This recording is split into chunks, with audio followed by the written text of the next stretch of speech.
bulan Rajab. Sebagaimana di bulan Sya'ban, Nabi sallallahu alaihi wasallam juga mempersiapkan atau memperbanyak puasa di bulan Rajab dan terlebih di bulan Sya'ban.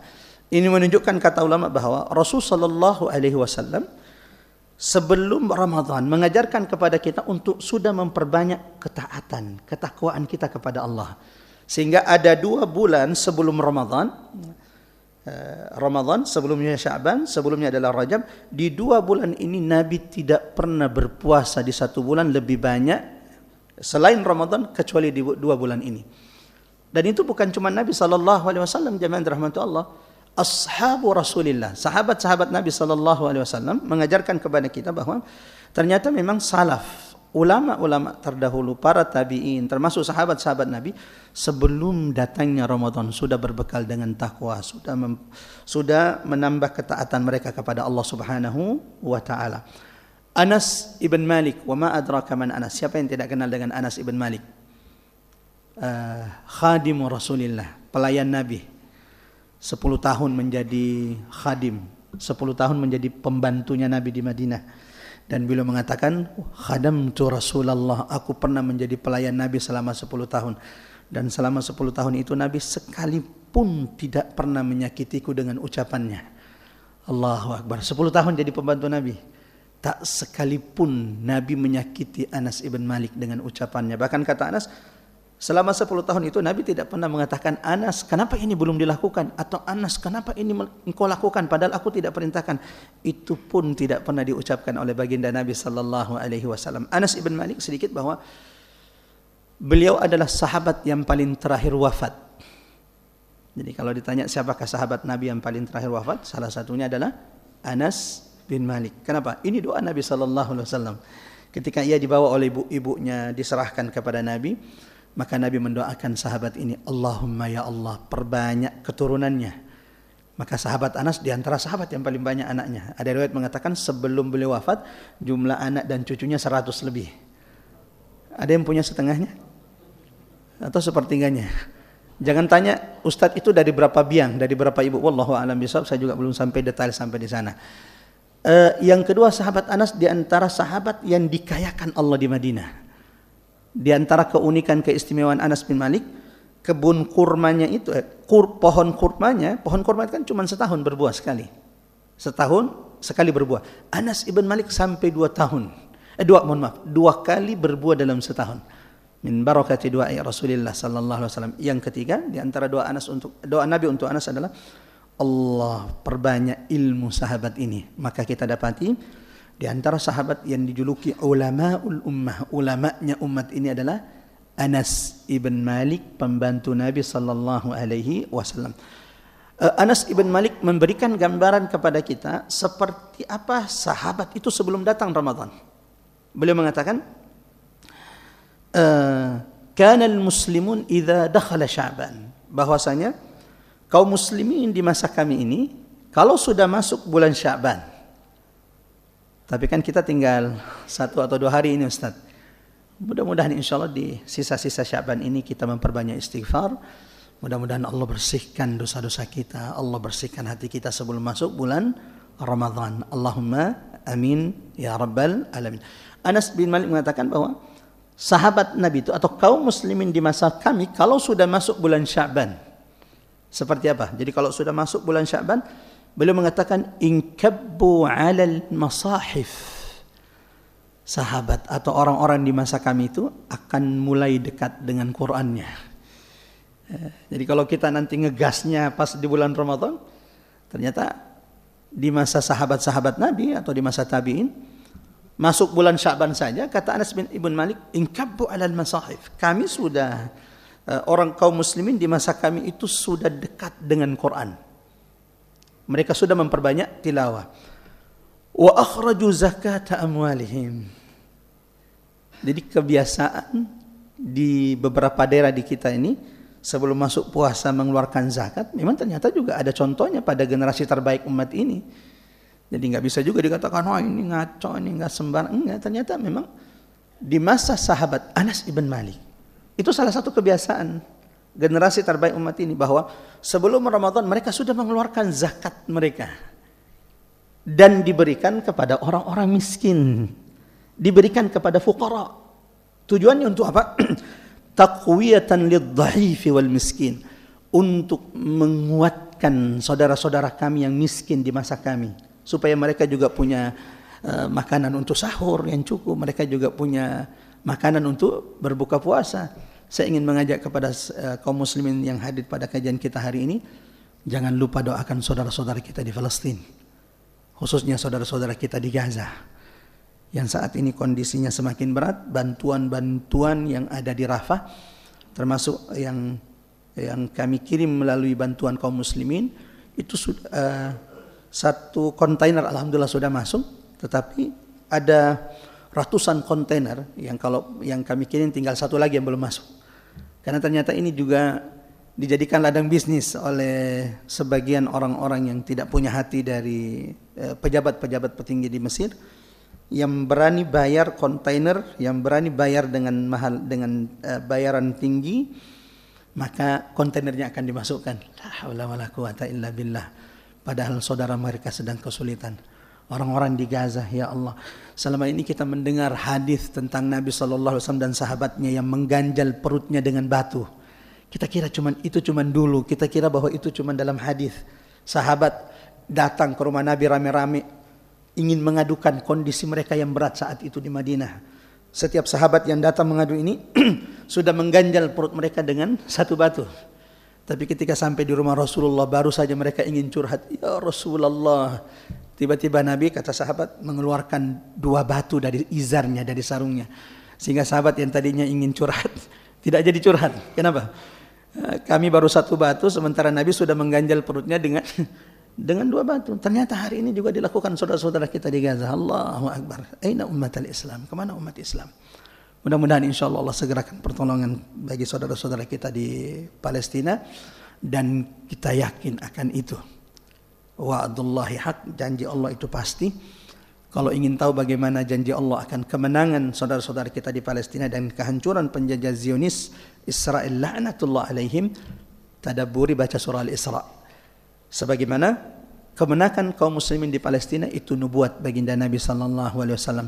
Yang tidak pasti adalah Allah memilih kita bagian dari kemenangan ini atau tidak. Mudah-mudahan juga Allah memilih kita insyaallah. Amin ya rabbal alamin. Ini yang pertama, bahwa sebelum Ramadan Nabi dan sahabatnya ternyata sudah menyiapkan diri untuk Ramadan. Memperbanyak ketaatan, baik itu puasa, ada yang memperbanyak tilawah seperti yang disampaikan Anas ibn Malik, ada yang sudah mengeluarkan zakatnya. Tujuannya untuk apa? Agar orang-orang miskin di masa mereka juga punya makanan yang cukup untuk sahur dan buka puasa. Yang kedua, jamaah terhormat Allah, ikhwatal iman azanallahu wa iyyakum ajmain. Nabi dan sahabat-sahabatnya menyambut Ramadan dengan kegembiraan. Allahu Akbar. Hadisnya jelas bagaimana Nabi SAW dan sahabat-sahabatnya bergembira dengan datangnya Ramadan. Para jamaah yang dirahmati Allah, saya ingin mengingatkan diri saya, mengingatkan siapapun yang ada di majelis ini. Coba perhatikan diri kita, muhasabah diri kita. Semakin dekat Ramadan, sudahkah kemudian semakin bertambah kebahagiaan kita? Atau jangan-jangan mulai berkeluh kesah, ya Ramadan lagi, ya nggak bisa lagi nih, siang-siang panas-panas. Tidak ada orang yang tidak bahagia dengan datangnya Ramadan. Tidak ada orang yang tidak bahagia dengan datangnya Ramadan, kecuali pasti dia tidak tahu begitu spesialnya bulan Ramadan. Kenapa Nabi berbahagia dengan datangnya Ramadan? Karena sahabat Rasulullah SAW, jamaah yang dirahmati Allah, mengetahui betul bahwa Ramadan ini bulan yang begitu spesial. Kalau kita mau kumpulkan hadis-hadis yang menjelaskan tentang keutamaan Ramadan, ada banyak. Saya akan sampaikan satu hadis saja. Bagaimana kemudian Nabi menyebutkan di satu hadis ini dahsyatnya, istimewanya, spesialnya bulan Ramadan. Fabidzalika falyafrahu. Maka hendaklah dengan nikmat karunia ini mereka berbahagia dengan datangnya Ramadan. Dalam hadis diriwayatkan oleh Imam Ahmad, di hadis ini ada 5 keistimewaan Ramadan. Ini sudah cukup menjadi maklumat bagi kita jamaah yang dirahmati Allah untuk bergembira seperti bergembiranya Nabi dan sahabat dengan datangnya Ramadan. Kata Nabi SAW, "Qad ja'akum Ramadan, Wahai sahabatku, telah datang kepada kalian bulan Ramadan. Apa keistimewaannya bulan Ramadan? Satu kata Nabi, keistimewaan bulan Ramadan adalah syahrun mubarak. Apa itu syahrun mubarak? Bulan yang penuh keberkahan. Apakah selain Ramadan tidak berkah, Ustaz? Enggak, berkah juga selain bulan Ramadan. Tapi keberkahan yang Allah janjikan di bulan Ramadan itu berlipat dibanding bulan-bulan yang lain. Salah satu yang kita cari dalam hidup kita ini adalah keberkahan. Selain rahmat Allah Subhanahu wa taala, karena Nabi mengatakan tidak ada orang yang masuk surga kecuali dengan rahmat Allah Subhanahu wa taala. Ini kan sabda Nabi. Selain kita di dunia ini mencari rahmat Allah, mengejar rahmat Allah, maka yang dibutuhkan manusia umat Nabi Muhammad dalam hidupnya adalah mendapatkan keberkahan. Keberkahan dalam harta. Jangan bangga dengan hartamu yang banyak kalau ternyata tidak ada yang berkah. Ini hasil dari melakukan kecurangan, mengambil yang bukan haknya. La haula wala quwata illa billah. Ada orang harta itu adalah azab bagi dia. Karena dengan hartanya dia tidak tenang, dengan hartanya rusak anak-anaknya. Karena hartanya didapatkannya, dikumpulkannya dari cara yang tidak benar.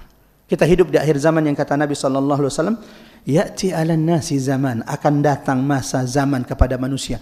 La yubalil mar'u, orang-orang tidak lagi perhatikan, orang-orang tidak lagi takut, aminal halali awil haram, apakah dari halal, apakah dari haram mereka mendapatkan hartanya. Mudah-mudahan Allah cukupkan kepada kita rezeki dan harta yang halal, dan Allah jauhkan yang syubhat, terlebih yang haram. Qulu amin. Amin ya rabbal alamin. Umur itu yang paling penting berkahnya. Betul, Nabi mengatakan dalam hadis, sebaik-baik manusia adalah yang paling panjang umurnya, kemudian paling berkah umurnya. Tapi yang menyelamatkan manusia nanti di hadapan Allah adalah keberkahan umurnya. Ada seorang sahabat,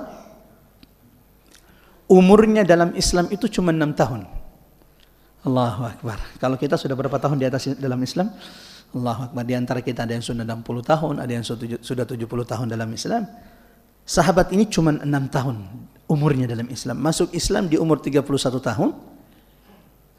Wafat di umur 37. Berarti berapa lama dia dalam Islam?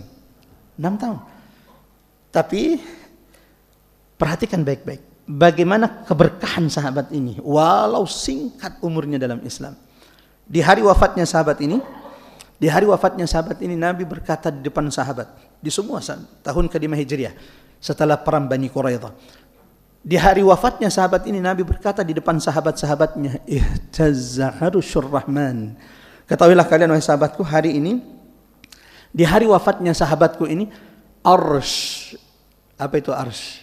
Kerajaan Allah, makhluk terbesar Allah bergetar hari ini dengan wafatnya sahabat ini. Bukan cuma itu, dan satu-satunya sahabat yang Nabi sebutkan bahwa arsy kerajaan Allah bergetar di hari wafatnya sahabat ini. Enggak ada riwayat lain tentang sahabat lain, hanya sahabat ini. Yang kedua kata Nabi sallallahu alaihi wasallam, wa hadza, dan ini ada 70.000 malaikat Allah yang melayat jenazahnya, yang mengantarnya ke kuburnya. Allahu Akbar. Kalau kita wafat kira-kira berapa malaikat yang mengikuti kita? Ini 70.000 malaikat. Dan kata Nabi sallallahu alaihi wasallam, 70.000 malaikat ini tidak akan pernah turun setelah hari ini. Dia hanya diperintahkan Allah turun ke bumi ini hanya untuk hamba Allah yang satu ini. Bergetar arsy Allah, yang mengantarnya siapa? 70.000 malaikat Allah. Allahu Akbar. Siapa sahabat ini? Ada yang tahu? Sa'ad ibn Mu'adz radhiyallahu an. Umurnya yang singkat tapi keberkahan yang Allah berikan kepadanya. Yang kedua kata Nabi, jamaah yang terhormat, ini yang pertama keistimewaan bulan Ramadan di hadis ini. Ini adalah bulan yang penuh keberkahan. Ya baghiyal khair, kata malaikat di bulan Ramadan. Wahai yang menginginkan kebaikan, wahai yang menginginkan keberkahan, bersegeralah menyambut bulan Ramadan, memperbanyak ketaatan di bulan Ramadan. Yang kedua jamaah yang terhormat Allah, tuftahu fihi abwabul jannah. Di bulan Ramadan ini kebaikan keduanya kata Nabi sallallahu alaihi wasallam, pintu-pintu surga Allah itu dibuka. Allahu Akbar. Dan ini keistimewaan Ramadan. 8 pintu surga Allah itu dibuka di bulan Ramadan. Yang ketiga kata Nabi sallallahu alaihi wasallam, wa yughlaqu fihi abwabul jahim. Pintu-pintu neraka Allah ditutup. Yang keempat kata Nabi sallallahu alaihi wasallam, wa tughallu fihi syayatin, di bulan Ramadan ini dan hanya di Ramadan. Hanya di Ramadan. Setan-setan itu dibelenggu kata Nabi sallallahu alaihi wasallam. Coba perhatikan jemaah yang dirahmati Allah. Yang mana lebih semangat kaum muslimin beribadah di Ramadan atau di luar Ramadan? Umat Islam lebih semangat ibadah di mana? Di bulan Ramadan atau di luar Ramadan? Salah satu hikmah kata ulama, kenapa orang itu lebih semangat beribadah di bulan Ramadan? Karena setan-setan yang selama ini menggoda itu dibelenggu di bulan Ramadan. Walau ada juga yang bertanya, Ustadz, katanya setan sudah dibelenggu Ustadz, tapi kenapa masih ada orang yang buka puasa, tidak puasa, muncul warung-warung yang hanya memperlihatkan kaki-kaki, badan kepalanya tidak kelihatan, agak menakutkan juga siang-siangnya, cuman kakinya yang kelihatan. Katanya setan sudah dibelenggu, kenapa masih ada yang tidak puasa, masih ada yang tergoda? Jamaah yang dirahmati Allah, ada beberapa penjelasan ulama. Salah satu penjelasan di antara penjelasan ulama, yang diikat itu adalah maradatus syayatin, pembesar-pembesar setan. Jenderal-jenderalnya yang diikat. Kroco-kroconya ini masih berkeliaran untuk menggoda. Tapi kan kata ulama, kalau kroco-kroconya saja kita tergoda, itu menunjukkan lemah betul iman kita. Kalau dengan yang kecil-kecil ini kita masih digoda.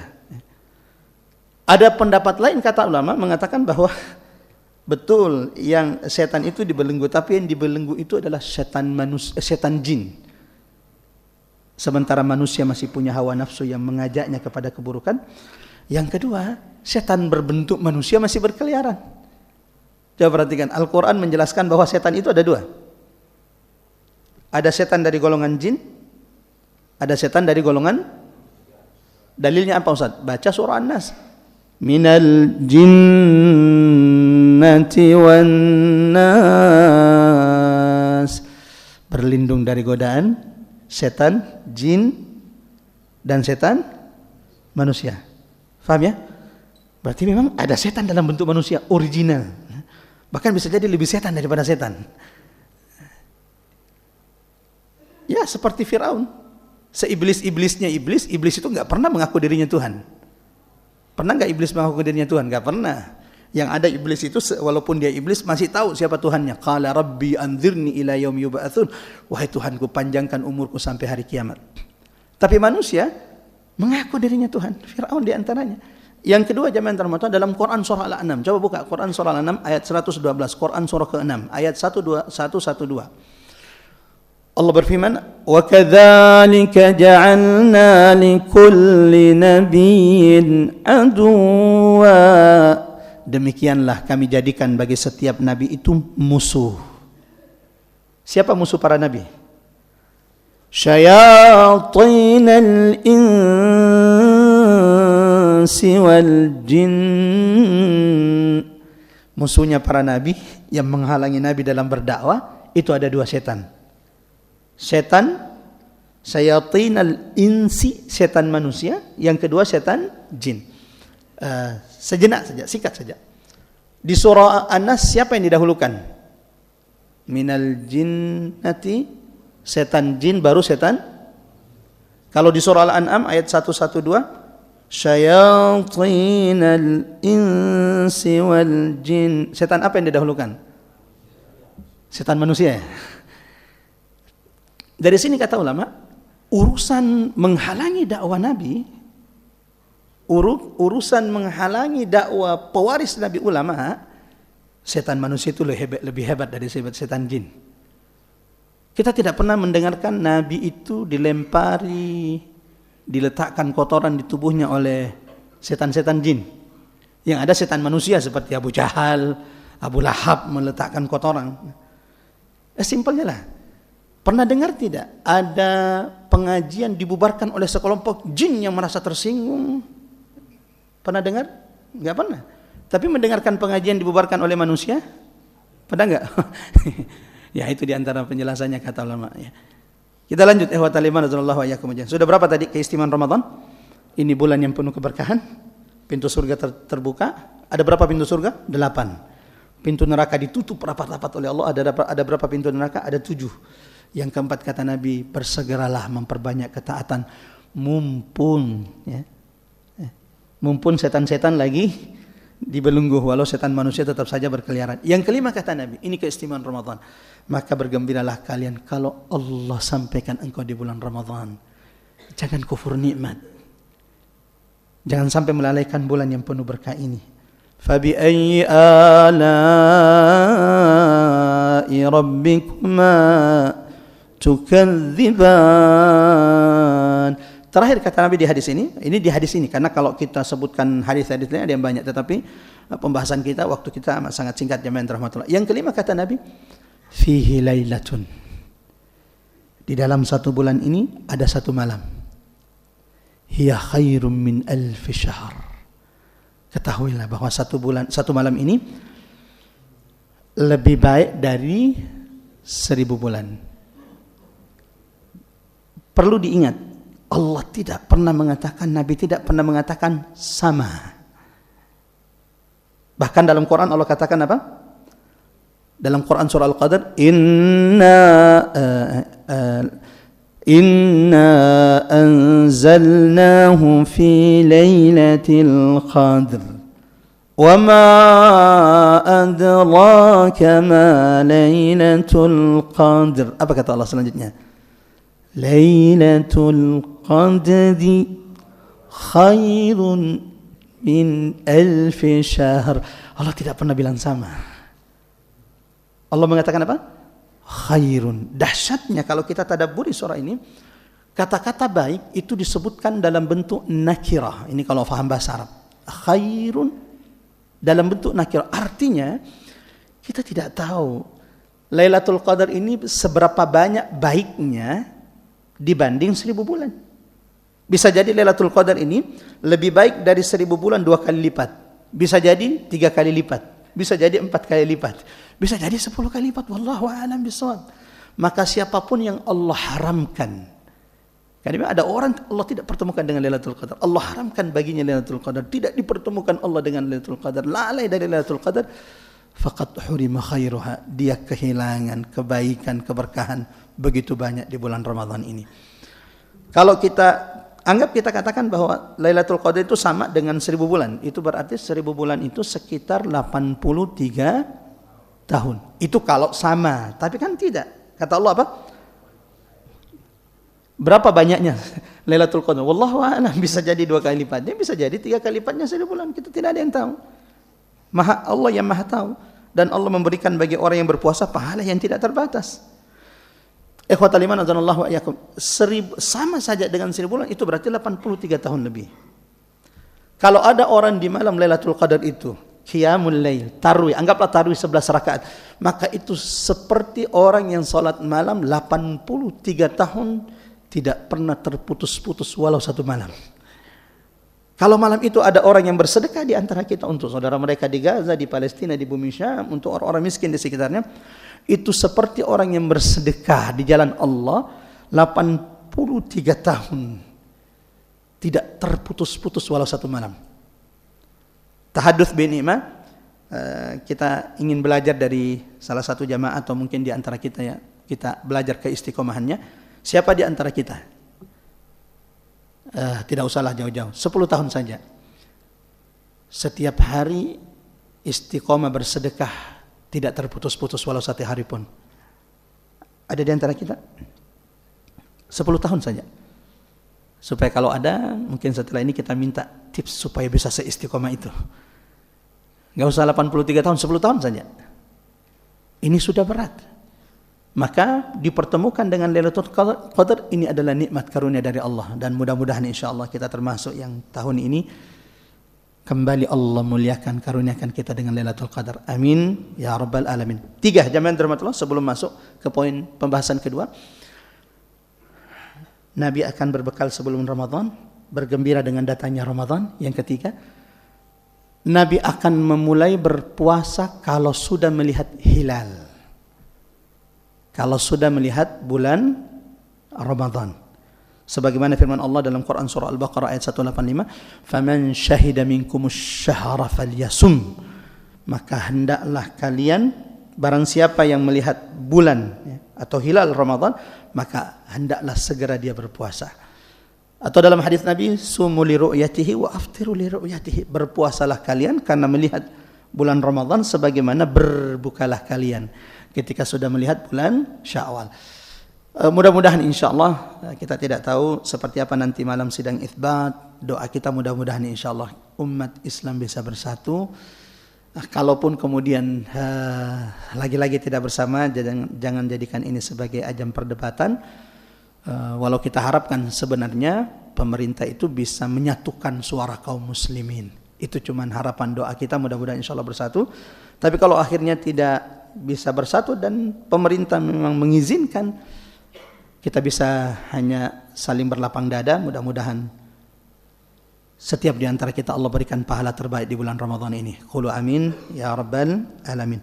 Pembahasan kedua jamaah rahmat Allah, seperti apa Nabi sallallahu alaihi wasallam, seperti apa puasa Nabi dari sahur sampai kembali tidur. Yang pertama bahwa kita mulai dari malam sebelum sahur. Jamaah yang rahmatullah ikhwatal iman azanallahu wa iyyakum ajmain. Rasul sallallahu alaihi wasallam mulai berniat puasa itu semenjak malam. Maka nanti sebaiknya kalau di masjid kita pengurus atau imam itu setelah tarawih mengingatkan kaum muslimin untuk tidak lupa berniat puasa. Karena untuk puasa wajib, puasa Ramadan, niat itu sudah wajib atau sudah harus dilakukan dari malam hari. Paling terakhir kapan? Paling terakhir kapan? Waktu sahur. Paling terakhir untuk berniat puasa wajib sebelum fajar. Kalau dari malam dia tidak berniat, bangun sahur lupa berniat, terus sholat subuh lupa kalau dia belum niat, kata Nabi, man lam yubayyitis siyam minal lail, siapa yang tidak berniat meniatkan puasa bulan Ramadan dari malam hari sampai sebelum subuh, sampai sebelum fajar, fala siyamalah, maka puasanya itu tidak sah di hadapan Allah. Ini tidak boleh main-main jamaah dirahmati Allah. Kalau kita punya anak yang baru belajar puasa atau SMP, SMA, jangan lupa diingatkan. Mulai malam hari sudah harus berniat. Paling terakhir sebelum sholat subuh, sebelum fajar. Itu paling terakhir untuk berniat. Afdalnya kata ulama semenjak malam. Berdasarkan hadis Nabi, man lam yubayyitis siyam, siapa yang tidak berniat puasa semenjak malam hari sampai sebelum subuh, maka tidak sah puasanya. Ini puasa wajib, termasuk diantaranya puasa Ramadan, kecuali puasa sunnah. Kalau puasa sunnah boleh tanpa niat sebelum fajar. Berdasarkan hadis Nabi sallallahu alaihi wasallam, ketika Nabi mendatangi rumah istri-istri beliau, ummahatul mukminin, lalu Nabi bertanya, "Madza indana, wahai istriku, apa makanan kita pagi hari ini?" Lalu istri Nabi mengatakan, "Ma indana syai' ya Rasulullah, kita tidak punya makanan di rumah pagi ini." Bapak-bapak kalau nanya istri, "Mami, istriku, pagi ini sarapannya apa?" Tiba-tiba istri bilang, "Enggak ada Pak, kita tidak punya makanan pagi ini." Ekspresinya gimana? Saya sudah tahu seperti apa kira-kira ekspresinya. Inilah Nabi sallallahu alaihi wasallam, manusia yang paling lembut, manusia yang paling baik perilakunya kepada istrinya. Ketika beliau tanya, "Apa lauk kita pagi hari ini?" Kata Ibunda Aisyah dan istri-istri Rasulullah, "Ma indana syai', ya Rasul, kita tidak punya makanan pagi ini." Nabi sambil tersenyum mengatakan, "Idzan ana shaim, kalau begitu saya puasa hari ini." Allahu akbar. Kalau begitu wahai istriku, kalau kita tidak punya sarapan, hari ini saya puasa. Ini menunjukkan, dalil ini kata ulama menunjukkan bahwa puasa sunnah itu boleh berniatnya, boleh niatnya setelah terbitnya fajar atau setelah sholat subuh. Tapi kalau puasa wajib, termasuk Ramadan, tidak sah puasa orang yang tidak berniat sebelum fajar. Ini yang pertama, mohon diingat baik-baik jamaah dirahmati dan ingatkan anak-anak kita. Pertama, Nabi mulai berniat semenjak malam hari. Kapan terakhir? Sebelum fajar. Yang kedua, jamaah dirahmati Allah, ikhwatal iman azanallahu wa iyyakum ajmain, Rasulullah sallallahu alaihi wasallam tidak pernah meninggalkan sahur. Ini yang kadang kita lalaikan. Bangunin istrinya, "Pak, bangun sahur." Masih ngantuk. Udahlah, hari ini saya tidak sahur, saya masih aman, kuat insyaallah puasanya. Jangan, ini bukan masalah kuat atau tidak kuat.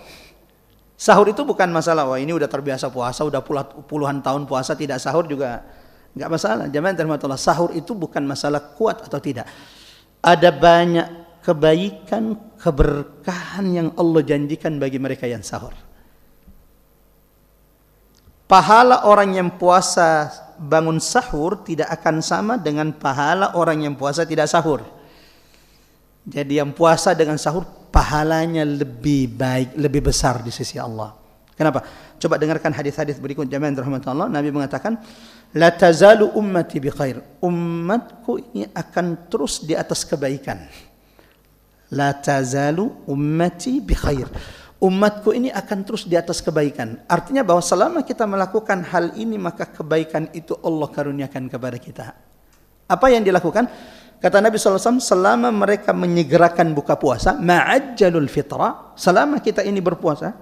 Jadi kalau selama Ramadan kita senantiasa menyegerakan buka puasa, maka kata Nabi selama itu pula ada kebaikan yang Allah limpahkan kepadamu. Yang kedua kata Nabi, wa akharus sahur, dan mengakhirkan sahur. Nanti kita bahas seperti apa makna mengakhirkan sahur. Karena juga ada orang jam 3 itu dianggap mengakhirkan sahur. Jam 3 sahur. Ini udah takhir ini sudah mengakhirkan. Nah, kita nanti dengarkan seperti apa mengakhirkan sahur itu di kalangan sahabat yang mereka dapati di masa Nabi sallallahu alaihi wasallam. Yang kedua, jamaah yang terhormat, Nabi memerintahkan setiap umatnya untuk bangun sahur. Tasahharu. Sahurlah kalian. Ini bukan masalah kuat atau tidak. Tasahharu, sahurlah. Kenapa? Kata Nabi, hadis riwayat Imam Bukhari, fa inna fis sahuri barakah. Karena di waktu sahur itu ketika engkau bangun, makan, minum. Kata Nabi, fa inna fis sahur, dalam sahur itu ada keberkahan yang Allah turunkan untuk umatnya yang sahur. Kebaikan lain dari sahur, kata Nabi SAW, sahur itu, ini baru masuk waktu syurut ya. Sudah masuk ya? Kan ulama menganjurkan jangan langsung sholat. Lewatkan 10 sampai 15 menit. Jadi insya Allah kajian kita panjangkan sampai 15 menit. Setelah itu kita berhaji bersama, umroh bersama, tanpa harus beli tiket, tanpa harus beli visa. Itulah rahmatnya, sayangnya Allah kepada hambanya. Mereka yang tidak punya cukup harta untuk umroh, bukan berarti kehilangan pahala umroh. Mereka yang tidak punya cukup harta untuk haji, bukan berarti tidak mendapatkan pahala seperti haji. Kalau mereka sholat subuh berjamaah di masjid, yang kedua duduk berzikir sampai terbit matahari. Ustadz kita mengaji, Ustadz kita kajian, termasuk zikir.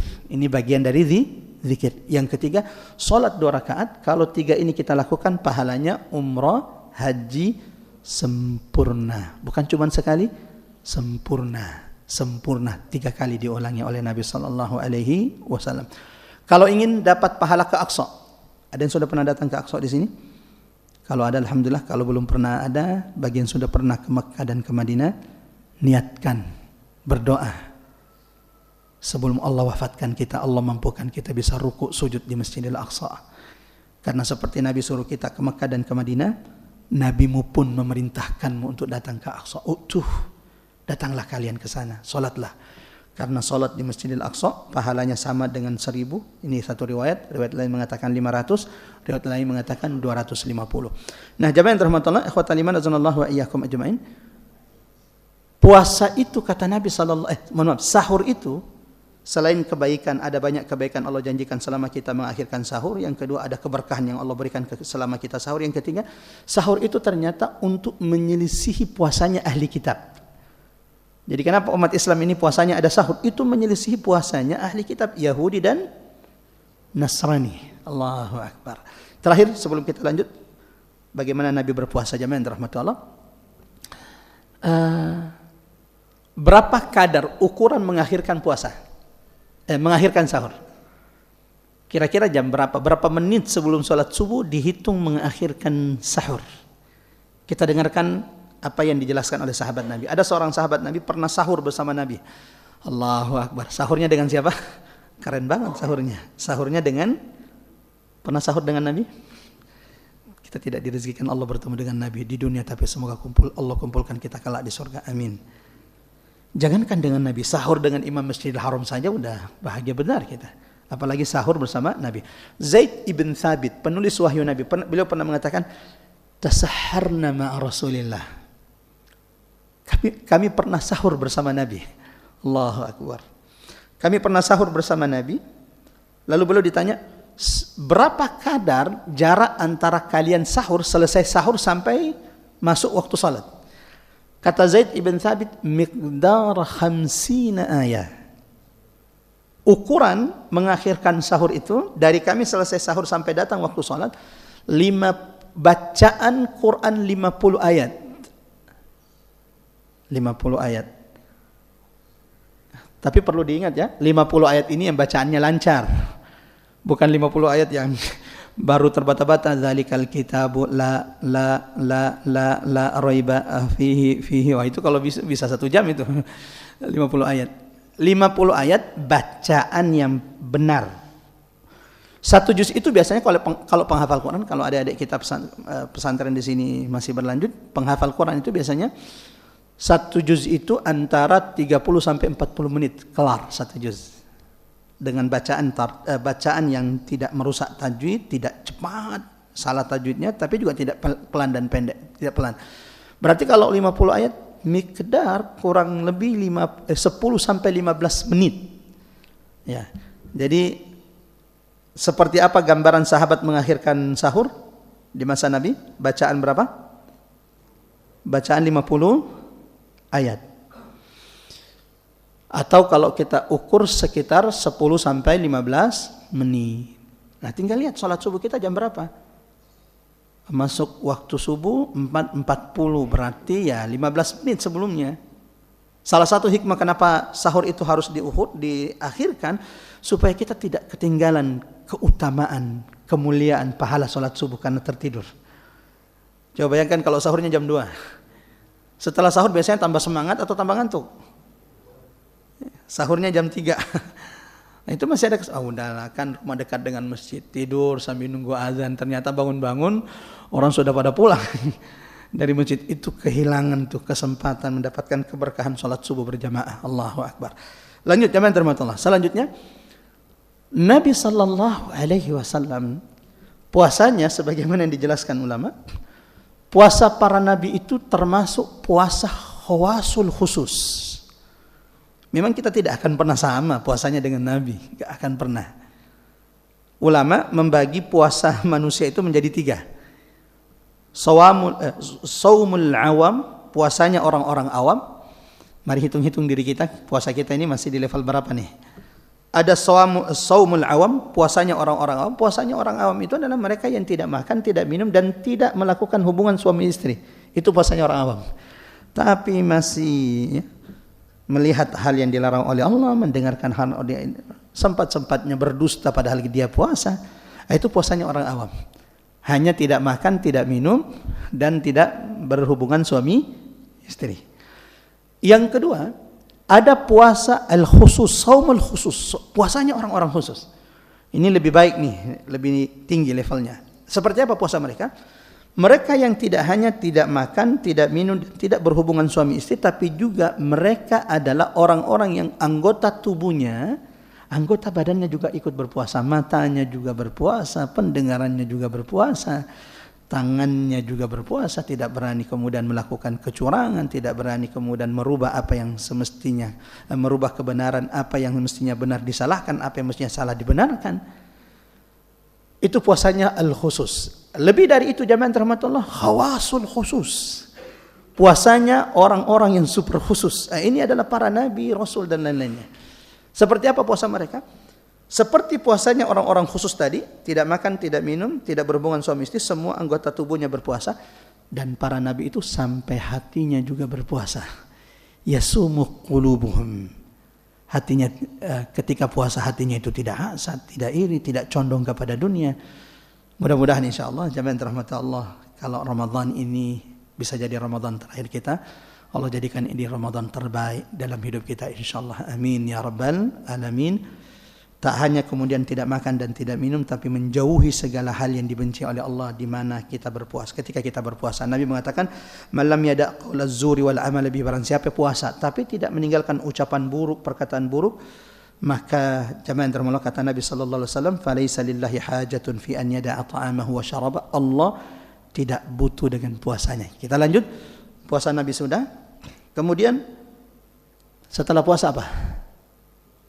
Buka puasa. Bagaimana Nabi iftar?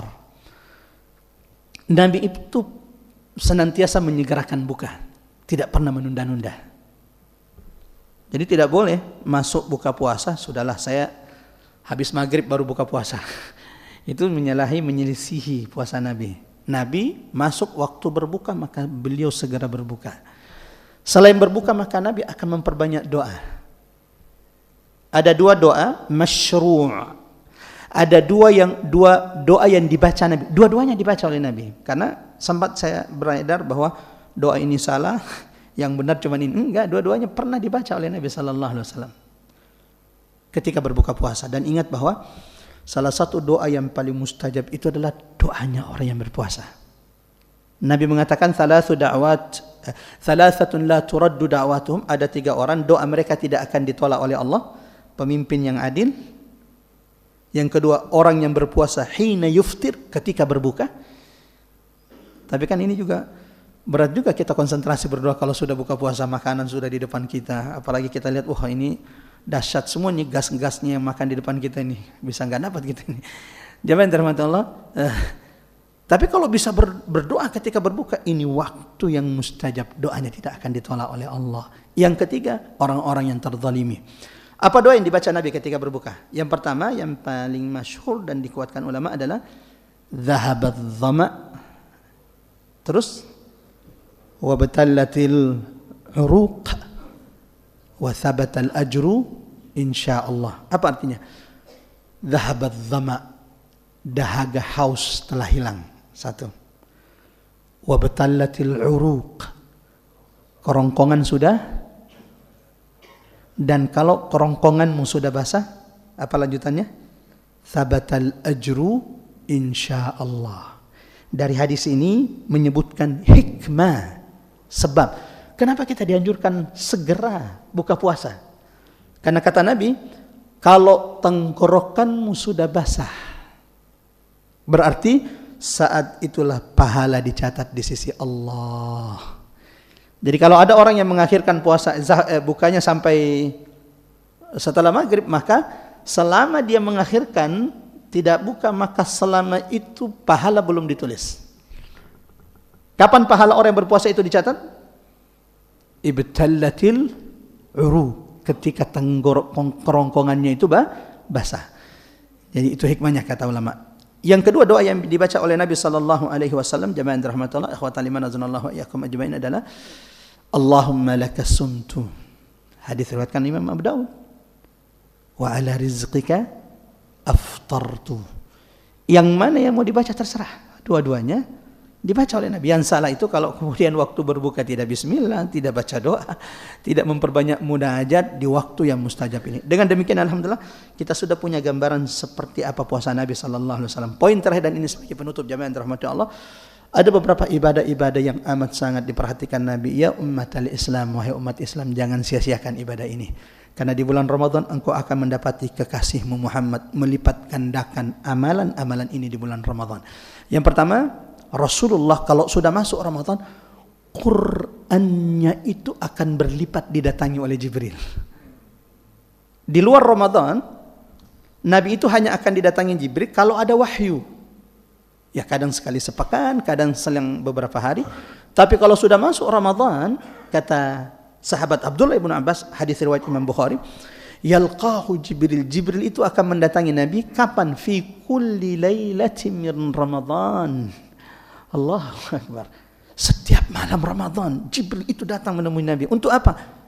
Yudarisuhu Sering kita tadarrus. Yudarisuhul Quran, mengajari Nabi Quran, mengecek hafalan Quran Nabi, mengecek bacaan Quran Nabi. Kalau Nabi saja yang Allah turunkan kepadanya Quran, tapi kalau masuk Ramadan setiap malam didatangi oleh gurunya Jibril mengajarinya Quran, mengecek Qurannya, bagaimana dengan kita? Sudahkah kita setiap Ramadan mendatangi guru kita, mengecek bacaan Quran kita? Jangan-jangan kita tidak sadar kalau bacaan Quran kita ini adalah bacaan Quran kita dulu waktu masih SMP. Sampai hari ini masih dipertahankan baca Qurannya seperti itu. Jangan-jangan baca Quran kita ini waktu dulu kita kuliah, ini juga yang hafalannya masih itu-itu aja. Trikul beserta beberapa ayat. Tidak nambah-nambah hafalannya. Bukan berarti ya. Jemaah rahmatullah Allah. Menghafal Quran itu mudah bagi yang dimudahkan Allah. Salah satu amalan, ini bukan hadis, tapi ini yang disebut, ini nasihat para ulama. Salah satu amal ibadah yang akan menjauhkan orang dari pikun adalah menghafal Quran, memperbanyak baca Quran. Kami bertemu dengan beberapa guru kami yang Masya Allah, setahu kami mereka hafal Quran dan tidak pernah meninggalkan Quran. Dan kami saksi untuk itu. Allah panjangkan umurnya, tapi akal fikirannya, ingatannya itu tidak hilang. Saya pernah mendatangi salah satu guru kami di waktu sakitnya, sudah berat sakitnya, terus beliau minta untuk saya baca Quran di sampingnya. Lalu saya baca Quran, terus tiba-tiba dilanjutkan bacaan Quran saya. Hafalan saya dilanjutkan oleh beliau. Menunjukkan bahwa di tengah sakitnya yang sudah sangat keras saat itu, ingatan hafalannya itu masih kuat. Allahu Akbar. Mudah-mudahan Ramadan ini kita jadikan sebagai syahrul Quran. Sahabat Nabi itu kalau sudah masuk Ramadan, di antara mereka menghatamkan Quran setiap 3 malam. Bukan, itu kan sahabat, ustadz, generasinya beda dengan kita. Tabi'ut tabi'in juga sama. Imam Qatadah setiap 7 hari hatamkan Ramadan, tapi kalau sudah hatamkan Ramadan, itu berarti ustadznya sudah capek itu. Setiap 7 hari menghatamkan Quran di bulan Ramadan, dan kalau sudah masuk 10 terakhir setiap 3 hari hatam 30 juz Al-Quran. Bahkan yang lebih dahsyat dari itu yang pernah kita dengar, bahwa Imam Asy-Syafi'i di bulan Ramadan berapa kali hatam yang pernah kita dengar? 60 kali. Allahu Akbar. Gimana itu baca Quran? Berarti sehari itu bisa 2 kali khatam, dan itu benar sahih dilakukan Imam Asy-Syafi'i. Karena mereka tahu betul bahwa Ramadan itu adalah syahrul Quran. Kalau Ramadan engkau tidak dekat dengan Quran, mau di bulan apa lagi mau dekat dengan Quran? Kalau di bulan diturunkannya saja engkau terhijab dari Quran, mau dekat kapan lagi dengan Quran? Mudah-mudahan insyaallah momen ini Ramadan menjadi momen kita mengecek, memperbaiki bacaan Quran kita. Amin ya rabbal alamin. Yang kedua, jemaah terhormat, hal yang dijaga betul oleh Nabi dan sahabat-sahabatnya di bulan Ramadan adalah Rasul itu tidak pernah meninggalkan qiyamul lail. Qiyamul lail itu menurut ulama sunnah bagi umat Nabi, wajib bagi Nabi. Ketika turun surah Al-Muzammil, ya ayyuhal muzammil qumil laila illa qalila, maka semenjak itu wajib qiyamul lail, tahajud bagi Nabi dan umatnya. Tapi kemudian kewajiban ini terhapus dengan adanya salat 5 waktu, sehingga salat qiyamul tahajud itu sudah tidak wajib bagi kaum muslimin. Yang wajib cuma salat 5 waktu, tapi bagi Nabi tetap wajib. Maka Nabi tidak pernah meninggalkan salat qiyamul lail. Wallahu a'lam bishawab. Itu di luar Ramadan. Jangan tanya bagaimana panjangnya salat malamnya Nabi. Ibunda Aisyah pernah berkata, la tasal antulihin. Jangan tanya bagaimana panjangnya salat malam Nabi. Beliau akan salat hatta tawarramat qadama, saking panjangnya salatnya betis kaki Nabi itu sampai bengkak. Tadi saya ditanya jemaah, Ustaz, kenapa kakinya bengkak? Kenapa bengkak Ustaz? Ini bukan karena qiyamul lail. Kemarin main futsal, tiba-tiba keselio, qadarullah ma syaa fa'al. Mudah-mudahan Allah sedang membersihkan, menggugurkan dosa-dosa al-faqir. Allahumma amin ya rabbal alamin. Nah, itu qiyamul lail Nabi di luar Ramadan. Sampai bengkak. Gimana di bulan Ramadan? Wah, itu kan Nabi, Ustaz. Sahabat juga sama. Mau 11 rakaat, mau 23 rakaat, dua-duanya sunnah. Yang mengatakan bahwa 23 rakaat ini tidak sunnah, kepalanya yang tidak sunnah. Ini sunnah. Ini dilakukan di masa Umar bin Khattab. Engkau tidak lebih pandai daripada Umar bin Khattab memahami sunnah Nabi sallallahu alaihi wasallam. Dan Nabi mengatakan, "Alaikum bi sunnati wa sunnatil khulafa'ir rasyidin." Jadi bukan masalah yang 23 atau 11, tapi bagaimana engkau qiyamul lail, seperti apa engkau melakukannya. Ayyukum ahsanu amala. Jangan sampai super fast charging. 23 rakaat tapi Al-Fatihahnya satu nafas. Alhamdulillahirrahmanirrahim. Allahu Akbar. Itu jelas sudah tidak ada ketumakninaan, cuma tumaknina, dan salah satu rukun syarat diterimanya salat adalah tumakninah. Terakhir jamaah rahmatullah, salah satu yang ibadah lain selain baca Quran, qiyamul lail, Nabi itu akan bertambah berlipat kedermawanannya di bulan Ramadan. Ya. Di luar Ramadan paling dermawan, tapi kalau sudah masuk Ramadan, beliau akan bertambah kedermawanannya. Yang terakhir, Nabi tidak pernah meninggalkan i'tikaf dalam hidupnya. Berapa hari i'tikafnya Nabi? 10 hari. Tapi di tahun wafatnya Nabi, i'tikaf beliau dipanjangkan menjadi 20 hari. Karena beliau tahu bahwa Ramadan ini adalah Ramadan terakhir yang Allah karuniakan kepadanya. Kita tidak tahu berapa banyak di antara orang yang kita kenal, termasuk salah satu pengurus masjid, apalagi nama masjid kita ini, Husnul Khatimah, Masya Allah. Semoga setiap yang salat istiqomah di masjid ini Allah karuniakan Husnul Khatimah. Termasuk salah satu pengurus yang kami kenal, sering menyambut kalau datang, sering kita WhatsAppan, teleponan. Ramadan beberapa tahun yang lalu masih bersama, dan ternyata Allah sudah tetapkan ajal dan umurnya. Bisa jadi di antara kita ada yang Allah jadikan Ramadan ini kesempatan terakhir baginya. Maka kalau ini terakhir bagi kita, semoga Allah jadikan ini Ramadan terbaik dalam hidup kita. Amin ya rabbal alamin. Dan apa yang kita lakukan saat ini adalah bentuk kita berbekal ilmu sebelum Ramadan, bentuk kita berbekal sebelum menyambut bulan yang penuh berkah ini. Kita tutup dulu dengan membaca surah Al-Asr, kemudian doa kafatul majlis. Setelah itu kalau ada pertanyaan silahkan, jika tidak ada kita akan sama-sama salat 2 rakaat. Kita baca surah Al-Asr. A'udzu billahi minasyaitonir rajim. Bismillahirrahmanirrahim. Wal 'asr innal insana lafi khusr illa alladhina amanu wa 'amilus shalihat wa tawasaw bil haqqi wa tawasaw bis sabr. Salah satu kebiasaan sahabat Nabi itu kalau kumpul bertemu, mereka tidak akan berpisah sampai berpesan, berwasiat dengan saling membacakan surah Al-Asr agar tidak saling mengingatkan untuk tidak menjadi hamba yang merugi di umur yang begitu singkat di dunia ini. Selanjutnya kita tutup dengan doa kafatul majlis. Subhanakallahumma bihamdik asyhadu an la ilaha illa anta nastaghfiruka wa natubu ilaik. Salah satu hikmah duduk di majlis sampai dia ditutup karena ada satu pahala tidak akan didapatkan kecuali mereka yang duduk sampai majelis itu ditutup. Apa itu? Ketika majelis itu ditutup dan kita bubar bersama-sama pulang ke rumah kita masing-masing, saat itulah akan diseru orang-orang yang duduk sampai ditutup, bangkitlah, berdirilah, karena Allah sudah hapuskan dosa-dosamu yang telah lalu. Mudah-mudahan Allah karuniakan itu kepada kita semuanya. Amin. Wa sallallahu ala Muhammad wa ala ali Muhammad walhamdulillahi rabbil alamin. Wassalamualaikum warahmatullahi wabarakatuh.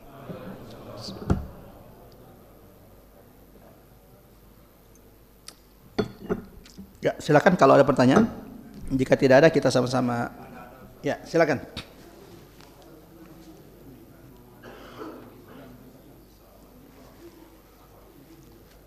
Waalaikumsalam warahmatullahi wabarakatuh. Masya Allah. Mudah-mudahan Al-Fakir bisa jawab. Kalau tidak bisa, tinggal wallahu a'lam bishawab. Silakan, tafadhal.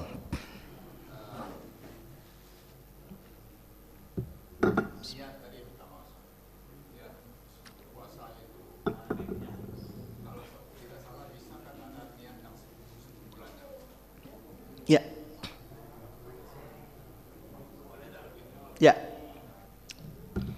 Silakan. Ada lagi?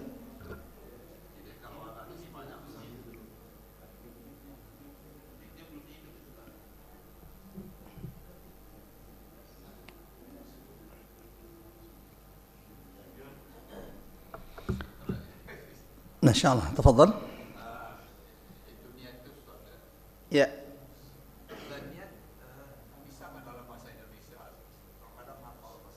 Ya. 2 ya.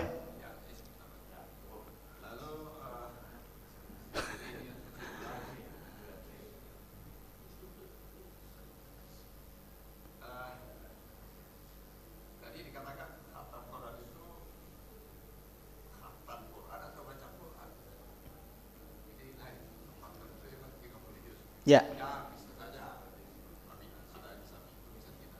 Ya.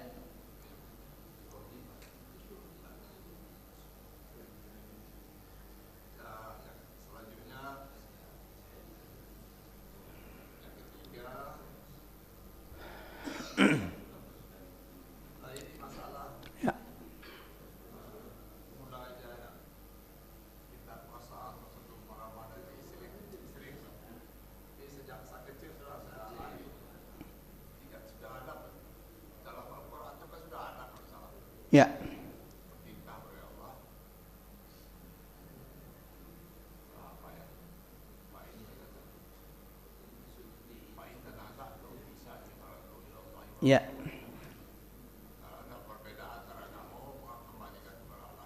Masya Allah.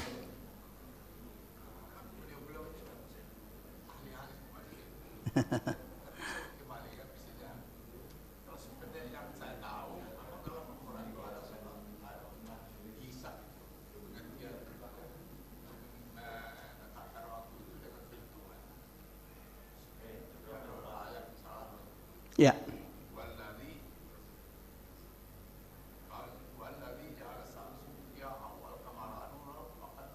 Manazilah lita'lamu adad as-sinina wal hisab. Ya.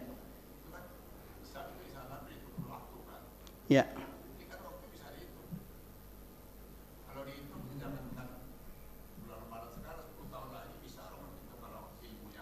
Masya Allah. Allahu Akbar. Ya, masih ada lagi?